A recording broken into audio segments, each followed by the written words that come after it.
সিলেটে March for জাস্টিসে অংশ নেওয়া আন্দোলনকারী শিক্ষার্থীদের ছত্রভঙ্গ করে দিয়েছে পুলিশ। এ সময় উভয় পক্ষের মধ্যে পাল্টাপাল্টি ধাওয়ার ঘটনা ঘটে।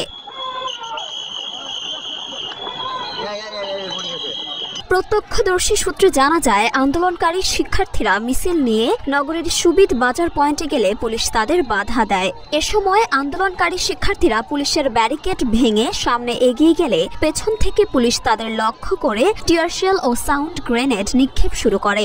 এতে আন্দোলনকারীরা ছত্রভঙ্গ হয়ে যায়।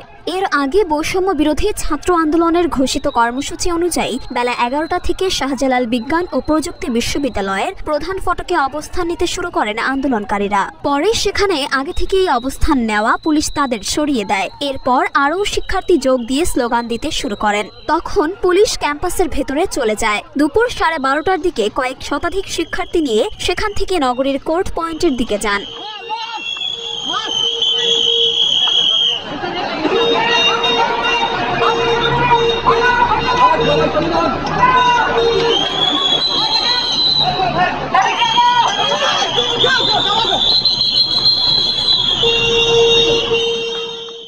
এরপর সেখান থেকে মিছিল নিয়ে তারা সুবিদ বাজারে গেলে পাল্টাপাল্টি ধাওয়ার ঘটনা ঘটে। এ বিষয়ে জানতে চাইলে সিলেট মেট্রোপলিটন পুলিশের উপপুলিশ কমিশনার আজবাহার আলী শেখকে বলেন, এখন পর্যন্ত কেউ হতাহত হয়নি বা আটক হয়নি।